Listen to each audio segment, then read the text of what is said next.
సమగ్ర శిక్ష ఉద్యోగుల సమ్మె కొనసాగుతుంది. సమ్మెలో భాగంగా ఇవాళ నెల్లూరు కలెక్టరేట్ ఎదుట ధర్నా నిర్వహించారు. కాంట్రాక్ట్ పద్ధతిలో ఉన్న తమను రెగ్యులర్ చేసి ఉద్యోగ భద్రత కల్పించాలని వారు డిమాండ్ చేశారు. కాంట్రాక్ట్ పద్ధతిలో కొనసాగుతున్న తమ రెగ్యులర్ చేయాలని డిమాండ్ చేస్తూ సమగ్ర శిక్ష ఉద్యోగులు నిరవధిక సమ్మె చేస్తున్న విషయం తెలిసిందే. సమ్మెలో భాగంగా విధుల్ని బహిష్కరించి జిల్లా విద్యాశాఖ అధికారి కార్యాలయం ఎదుట ఆందోళన నిర్వహిస్తున్నారు. ఇందులో భాగంగా బుధవారం నెల్లూరు కలెక్టరేట్ ఎదుట ధర్నా నిర్వహించారు. తమ డిమాండ్ను ప్రభుత్వం నెరవేర్చే వరకు సమ్మెను విరమించలేదని స్పష్టం చేశారు.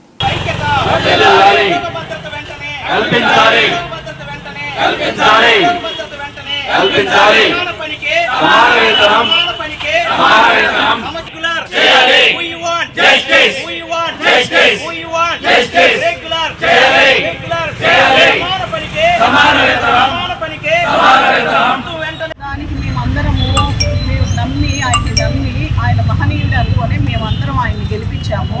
కానీ ఆయన గద్దెక్కాక సీఎం అయ్యాక కాంట్రాక్ట్ వాళ్ళని మర్చిపోయాడు. ఎస్ఎస్ఏ సిబ్బందిని మర్చిపోవడమే కాక గత 4 నెలల నుంచి మేము మా జీతాలు పెంచమని అడిగిన అందుకు జీతాలు వేయడం కూడా మానేశాడు.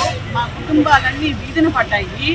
ఇంకనైనా జగన్ సారు మీరిచ్చిన పాదయాత్రలో మీరిచ్చిన హామీని బట్టి మా ఎస్ఎస్ఏ వాళ్ళని సమగ్ర శిక్ష అభియాన్లో చేసే ప్రతి ఒక్కరిని పర్మనెంట్ చేయాలని, అవుట్సోర్సింగ్ వాళ్ళని కాంట్రాక్ట్లో చేరాలని మా యొక్క ఈ సందేశాన్ని మీడియా మిత్రులు జగన్ సార్కి చేర్చాలని కోరుకుంటూ, విద్యాశాఖలో ఉండి విద్యాశాఖ పనులు చేస్తూ మేము ఈ విధంగా అనడం అనేది అది మాత్రం చాలా బాధ కలిగిస్తుంది.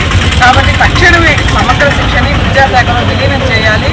విలీనం చేసి మా అందరికీ కూడా అందరి క్వాలిఫికేషన్స్ తగ్గట్టు మేము విధులు నిర్వహిస్తూ ఉన్నాం. మమ్మల్ని అందరినీ తక్షణమే రెగ్యులర్ చేయాలి. ఎందుకంటే మేము చాలా ఇబ్బందులు పడుతూ ఉన్నాం. మేము ఇంకా ఎక్కువ జీతంతో 24/7 అంటే ఎప్పుడు విధుల్లోనే ఉంటాం. మేము ఒక తుఫాను కానివ్వండి, ఒక ఆదివారం సెలవు అట్లాంటి ఏం లేవు. సమాన పనికి సమాన వేతనం అని సుప్రీంకోర్టు తీర్పు ఇచ్చింది. అయితే మమ్మల్ని ఎందుకు చేయట్లేదంటే మేము సమానం కన్నా ఎక్కువ చేస్తున్నాం. సమాన పనికి సమాన వేతనం అని చెప్పారు. మేము సమానం కన్నా ఎక్కువ చేస్తున్నాం కాబట్టి మాకు జీతాలు ఆపినట్టుంది ప్రభుత్వము.